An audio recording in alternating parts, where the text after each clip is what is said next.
શ્રી અને Shrimati P K. Kotawala arts college Patan, B M. Desai, Gujarati વિભાગ,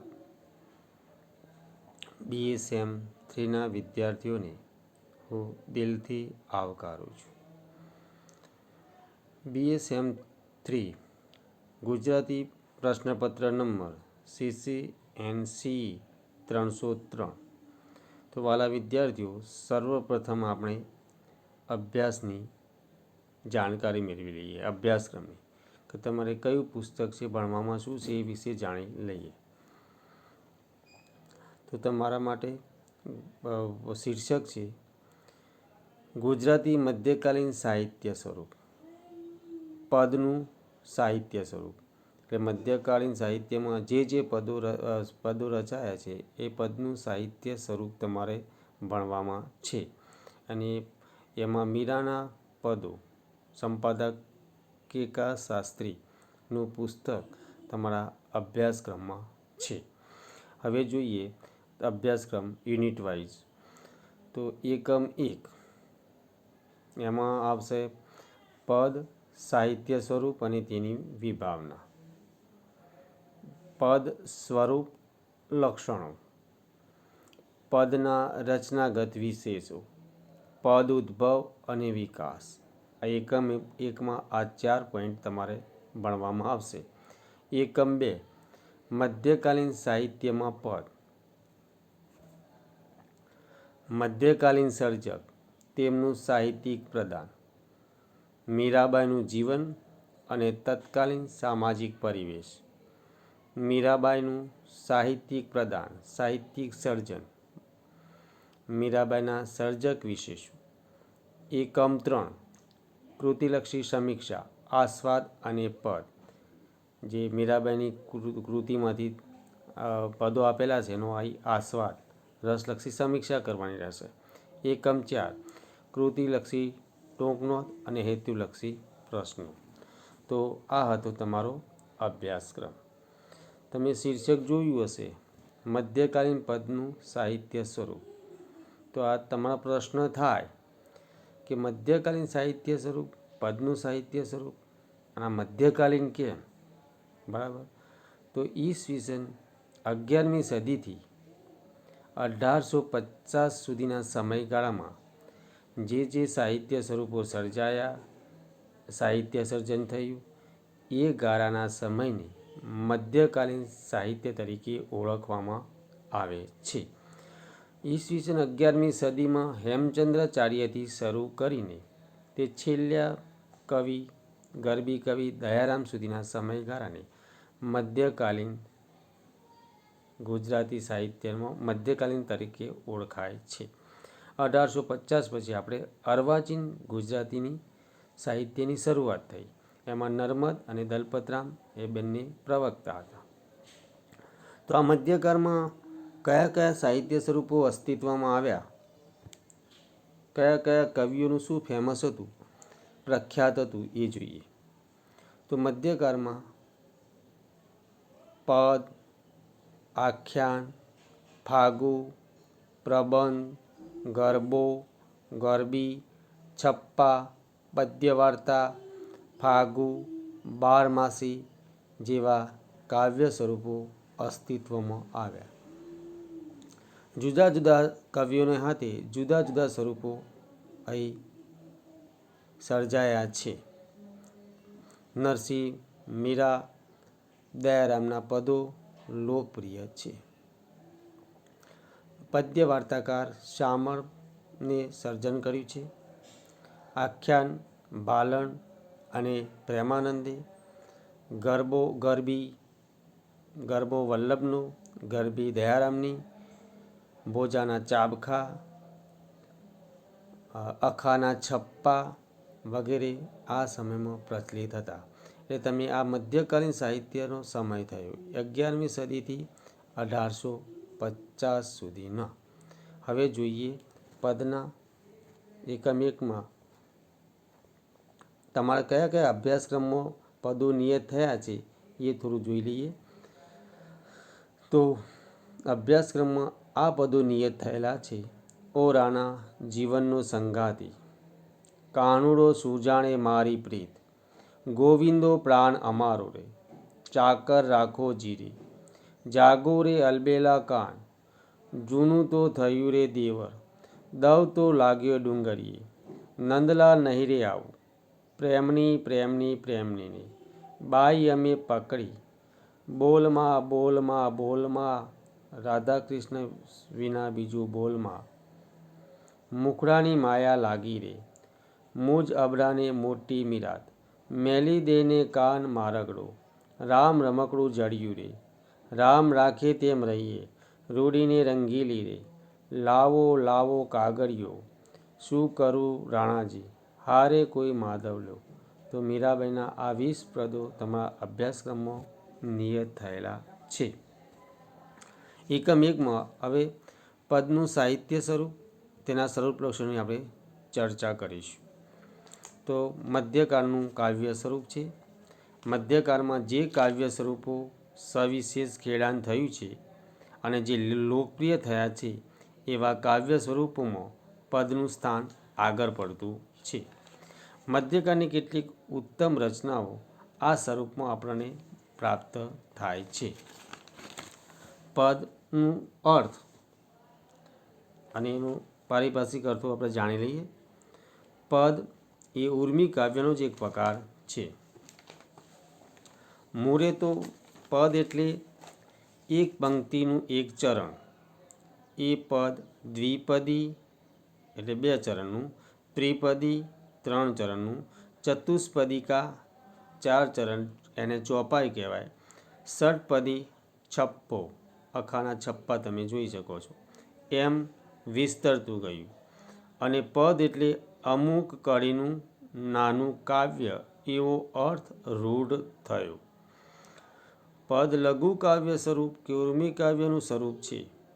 અર્વાચીન ઉર્મી કવિતાના બધા લક્ષણો એમાં જોવા મળે છે, જેમ કે ભાવની કેન્દ્રિયતા, આત્મલક્ષિતા, ભાવોદ્રેક, ઇન્દ્રિય સ્પર્શ ક્ષમતા, સુગેયતા કે સુપાઠ્યતા, કોમળ ભાવ, વિચાર, કલ્પના, પ્રતિકાત્મક કે વ્યંજનાત્મક ભાષા શૈલી, નાનકડી સુશ્લિષ્ટ આકૃતિ, અનુભૂતિનું મર્યાદિત પણ સ્વતંત્ર નાનું એકમ, અનુભૂતિની સચ્ચાઈ, અભિવ્યક્તિનું સૌંદર્ય, આ બધા પદના લક્ષણો છે. મધ્યકાલીન પદ કવિતા નરસિંહથી શરૂ થઈ મીરાના હાથે આગળ વધે છે અને દયારામના પરાકાષ્ઠાએ પહોંચે છે. આ ત્રણેય શ્રેષ્ઠ કવિઓએ પદના ઉત્તમ દ્રષ્ટાંતો મધ્યકાલીન ગુજરાતી સાહિત્યમાં પૂરા પાડ્યા છે. નરસિંહના પ્રભાતિયા જાગને જાદવા કૃષ્ણ ગોવાળિયા, એ તો સીધી ઉક્તિ જ છે. એનું બીજું પદ, નિરખને ગગનમાં કોણ ઘૂમી રહ્યો, ચિંતનૂર્મી કાવ્ય છે. જર કમર છોડી જાણે બાળા, સંવાદોર્મી નાટ્યોર્મી કાવ્ય છે. મીરાનું નહીં રે વિસારું હરી ઉર્મીનું સંબોધન છે. બોલમાં બોલમાં બોલમાં ભક્તિબોધ કાવ્ય છે. જૂનું તો થયું રે દેવર રૂપક કાવ્ય છે. દયારામનું સાબર રે તું સજની મારી, રજની ક્યારમી આવી જી સંવાદ કાવ્ય છે. મધ્યકાલીન પદ સુગેય, અભિનય એટલે ગાઈ શકાય તેવા, અભિનય કરી શકાય તેવા, સમૂહગે એટલે સમૂહમાં ગાવા લાયક, નૃત્યક્ષમ એટલે ગરબા તમે એની સાથે નૃત્ય પણ કરી શકો છો, નૃત્યક્ષમ હોય છે. ગીત, નૃત્ય, વાદ્ય, સંગીતનું અજબ રસાયણ છે. લોકગીતોના ઢાળો પદોને ઉપયોગી બને છે. રાગો અને દેશીઓમાં પદો શોભી રહે છે.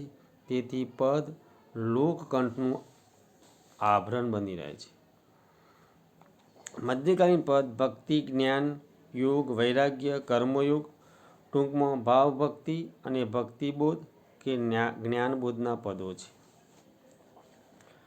જૈન પદ મુખ્યત્વે સ્તવન, સ્તુતિ, સજ્જાય, વંદન, લાવણી, ચોપાઈ, આરતી, વિવાહલુ, ચચરી, માતૃકા, કક, ફાગુ, બારમાસી સ્વરૂપના છે. તો વૈષ્ણવ ધર્મના મોજા સાથે પદોમાં ભરતી આવી. પ્રેમ ભક્તિની કવિતા, ભજન, કીર્તન, સ્તુતિ, પ્રાર્થના, થાર, આરતી, હાલરડું, મંગલ, મહિના, વાર, તિથિ, ગરબી, ગરબો, રાસ સ્વરૂપના પદો આપે છે.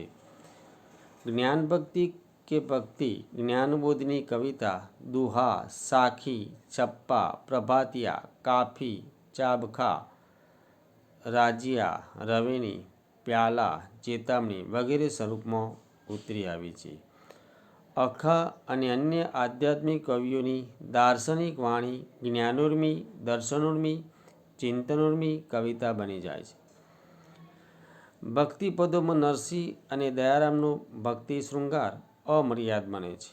ત્યાં ખટકે છે. બાકી તેમના અને રાજે રણછોડ, રત્નો, પ્રેમસખી, બ્રહ્માનંદ, નિષ્કુળાનંદના ભક્તિ શૃંગારના પદો ભાવભરી ઉર્મી કવિતા છે. શાંત રસના ભક્તિપદો છે. આ બધા કવિઓ રચે છે. ભક્તિબોધના પદો પણ આપે છે. એમાં ભક્તિ શૃંગારની ભાવમાધુરી સરસતા નથી આવતી. મીરાના પદો ભક્તિની ઉત્કટતા સાથે સ્ત્રી સહજ સંયમથી દીપે છે. નરસિંહનું વૈષ્ણવજન, દયારામનું તાદૃશીજન, ગેમલનું હરિને ભજતા હજી કોઈની લાજ જતા નથી જાણી, પ્રીતમનું હરિનો માર્ગ છે સુરાનો જેવા પદો ભક્તિ અને ભક્તોનું ગૌરવ કરે છે. હવે આપણે પદના મુખ્ય સ્વરૂપનો ટૂંકમાં પરિચય મેળવીએ. તો એમાં આવશે ભજન. ભજન એટલે ઈષ્ટદેવને ભજવા માટેનું પદ. ભજન એ ઈષ્ટદેવને ભજવા માટેનું અને ભજન મંડળમાં ગાવાય તેવું પ્રભુ ભક્તિનું પદ છે. એમાં સંસાર પ્રત્યે વિરતિ અને પ્રભુ પ્રત્યે ભક્તિભાવ દર્શાવાય છે. મીરાનું મુખડાની માયા લાગી રે મોહન પ્યાળા, દીનાનાથ દયાળ નટવર હાથ મારો મુક્ષોમાં કેશવનું પદ કે હરિનો માર્ગ છે સુરાનો પ્રીતમ, બોજાનું કાચબા કાચબીનું ભજન, કબીરપંથી પ્યાલો અને અન્ય ભક્તોના ભજનો એના દ્રષ્ટાંત છે. તેમાં બીજું પદ આવશે કીર્તન. તો કીર્તન એ ભજનનું જ સ્વરૂપ છે. એમાં પ્રભુ, ઈષ્ટદેવ, કીર્તન, સ્તવન, સ્તુતિ, પ્રશંસા વર્ણન થાય છે. મંગળા, શણગાર, ભોગ, થાળ, આરતી, સચ્ચા, હિંડોળાના પદોમાં આરાધ્ય દેવનું કીર્તન હોય છે. એમાં ઈષ્ટદેવનું ગુણ કીર્તન, સ્વરૂપ વર્ણન, કૃપા વર્ણન, લીલા વર્ણન વિશેષ હોય છે. પછી આગળનું સ્વરૂપ પ્રભાતિયા. પ્રભાતિયા આમ તો ભજન કીર્તન જ છે, પણ તેની ત્રણ લાક્ષણિકતાઓને કારણે તે પ્રભાતિયા કહેવાય છે. એક, તે પ્રભાતમાં ગાવાના પ્રભાત રાગ કે ઝૂલણા છંદમાં રચાય છે. તેમાં પ્રભાતે ઉઠવાનું ને જીવન જાગૃતિનું સંબોધન ઉદ્બોધન હોય છે. પ્રભાતમાં કરવામાં આવતું ઈષ્ટદેવનું ભજન કીર્તન હોય છે. પ્રભાતિયા પ્રભાતના પહોરમાં ગાવાના જીવન જાગૃતિના પ્રભાત રાગ છે. ઝૂલણામાં બંધાયેલા ઈષ્ટદેવ પ્રત્યેની ભક્તિ અને જ્ઞાનના પદો છે. એ પણ ભજન કીર્તનનું જ સ્વરૂપ છે. નરસિંહ પ્રભાત કવિ છે. તેના પ્રભાતિયા દાર્શનિક કવિતા છે. તે જાગને જાદવા કૃષ્ણ ગોવાળિયા દ્વારા આત્માને જાગવાનું કહે છે. રાત રહે જાહરેમાં એ બોધ શિખામણ આપે છે. નીરખને ગગનમાં ને અખિલ બ્રહ્માંડમાં દાર્શનિક અનુભૂતિ અનુભવાય છે. મધ્યકાળમાં રણછોડના પ્રભાતિયા પણ પ્રશંસનીય હતા. હવે આગળનો પોઈન્ટ જોઈએ, લક્ષણ જોઈએ. થાળ. ઈષ્ટદેવને કે દેવીને થાળ ધરાવવાના પ્રસંગે તેમને થાળ આરોગવાની પ્રાર્થના કરતા થાળની વાનગીઓ અને ભગવાનના ગુણો વર્ણવતું પદ તે થાળ. એમાં થાળની સમૃદ્ધિ અને દીનતા બંને વર્ણવાય છે. કોઈ વાર જમતા મુખ ન્યારું રે જેવા મધુર સુંદર ચિત્રો આપણને પ્રાપ્ત થાય છે. મોટે ભાગે એમાં વાનગીઓની યાદી આવે છે. આગળનું પછી જોઈએ લક્ષણ આરતી. આરતી એ તો ઈષ્ટદેવની આર્ત ભક્તિ છે. આરતી એ ખરેખર તો ભક્ત હૃદયની આર્તવાણી, આરત કે આરજુ છે. પણ એની સાથે દીપ આરતી, પ્રાતઃ સાયં આરતી પ્રસંગ જોડાયો એટલે આરતી મટી જય જયકારની વાણી બની ગઈ. આરતી મંદિર સંસ્થાનું આકર્ષક અંગ અને મનોહર દ્રશ્ય છે. હવે આરતી એ ઈષ્ટદેવ દેવીના અવતાર, ગુણ, પરાક્રમ, રૂપના વર્ણનમાં જૈના છે. વૈષ્ણવ શાક્ત અને સ્વામિનારાયણીય કવિઓની આરતીઓ પ્રશંસ્ય છે. પારણું હાલરડું. બાલકૃષ્ણ કે બલરામને પારણે ઝુલાવતી વખતે ગવાતું વાત્સલ્ય ભક્તિનું પદ તે હાલરડું. વૈષ્ણવ ધર્મ અને પુષ્ટિ સંપ્રદાયમાં આ પારણાના પદોનો મહિમા છે. એને આપણે હાલરડું એ કહી શકીએ. હાલરડું એ બાલકૃષ્ણ કે બલરામને હિંડોળે ઝુલાવતી વખતે ગાવાના વાત્સલ્ય ભાવના પદો છે. માતા બાળકને પોઢાડતી વખતે જે ગીત ગાય તે હાલરડું. તે બાળક ભગવાન હોય તો તે ભક્તિપદ, અન્યથા લોકગીતોમાંના તમે મારા દેવના દીધેલ છો કે મેઘાણીનું શિવાજીનું હાલરડું જેવા ગીતો વાત્સલ્ય ગીત છે. આગળનું અમે જોઈએ લક્ષણ પ્રાર્થના. તો પ્રાર્થના ભક્ત ભાવપૂર્વક પ્રભુને કશી પ્રાર્થના યાચના કરે ત્યારે તે પદ પ્રાર્થના કહેવાય છે. પ્રભુ ઈષ્ટદેવ કે દેવીને ઉદ્દેશીને થતી કશી વિનંતી, વિક્ષપ્તિ, યાચના, કૃપાની માગણી, અરજ તે પ્રાર્થના પદ છે. એમાં ભજન, કીર્તન અને યાચના ભેગા આવે છે. મારી નાળ તમારે હાથ હરી સંભાળજો રે, કૃપા સિંધુનું કહાવો રે, કૃપા મને કેમ ન કરો, દયારામની વગેરેની પ્રાર્થનાઓ છે. હવે ગરબો, ગરબી અને રાસ. ગરબો, ગરબી અને રાસ. ગરબી, ગરબો અને રાસ એ સુગેય અને સમૂહગેય નૃત્યક્ષમ, તાલબદ્ધ, વર્તુળાકારે ઘૂમી રમીને નાચવા ગાવાના ગતિશીલ ઊર્મિપદ છે. એમાં કવિતા, સંગીત અને નૃત્યનો ત્રિવેણી સંગમ છે. ગરબી એ પ્રેમ ભક્તિનું સુગેય, સમૂહગેય, નૃત્યક્ષમ, નાજુક ઊર્મિ ગીત છે. દયારામની ગરબી તેનું ઉત્તમ ઉદાહરણ છે. એ કૃષ્ણ ભક્તિની ગરબી છે. બાણદાસની ગગન મંડળની ગાગરડી શક્તિ ભાવનાની ગરબી છે. ગરબા મોટે ભાગે શક્તિ એટલે અંબાજી, બહુચરાજી, મહાકાળી માતાજી વગેરે. ભક્તિનું સુગેય, સમૂહગેય, નૃત્યક્ષમ, શક્તિના રૂપ, ગુણ, પરાક્રમ, વર્ણનનું લાબું અને કંઈક કથાત્મક વર્ણન કાવ્ય છે. વલ્લભ મેવાડાના અંબાજી આદિના ગરબા ઉત્તમ છે. કજોડાના ગરબા સામાજિક છે. રાસ.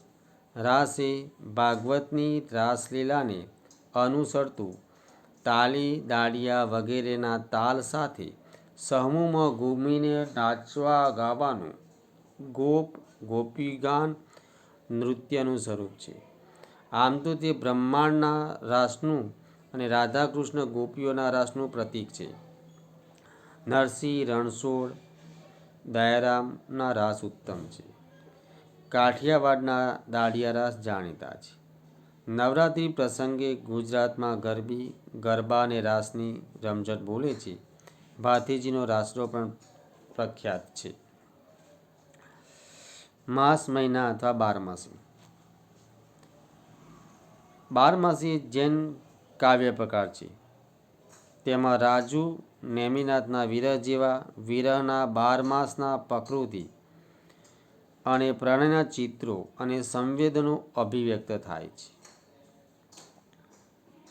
ફાગુના જેવી આ રચના 12 કે 13 માસનો ભાવયુક્ત વર્ણન વિસ્તાર દાખવે છે.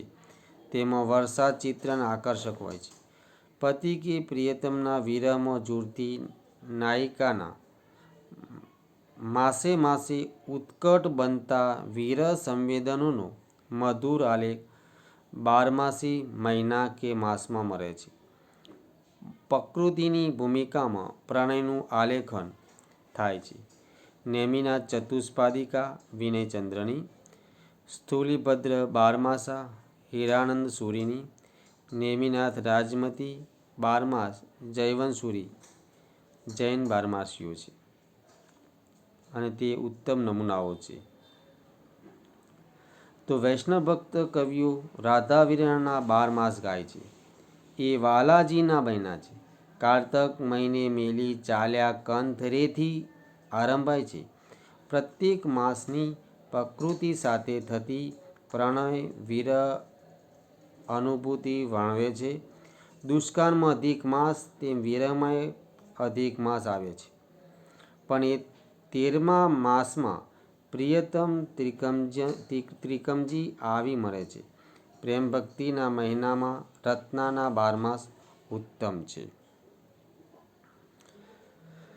હિન્દુ માસ મહિના રાધાવિરહના 12 માસ હોય છે.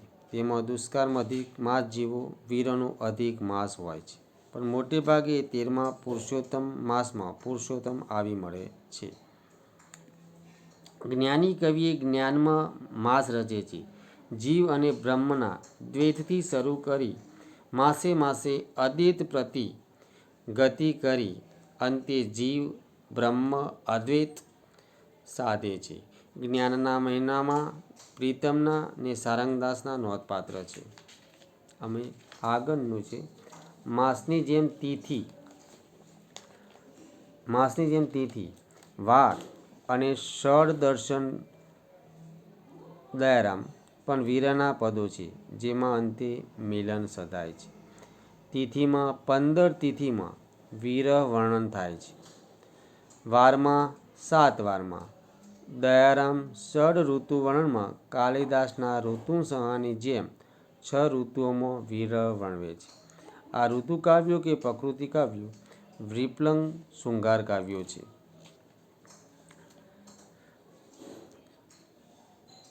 આમ આપણે આજે વિદ્યાર્થી મિત્રો તમારો BSM3 CCNCE પ્રશ્નપત્ર નંબર 303નો અભ્યાસક્રમ વિશે માહિતી અને પદના સ્વરૂપ પરીક્ષણો વિશે ચર્ચા કરી. હવે આગળનામાં આપણે મીરાબાઈના જીવન અને કવન વિશે વાત કરીશું. બરાબર. તો બધા વિદ્યાર્થીઓનો થેન્ક યુ. જય હિન્દ. Okay bye.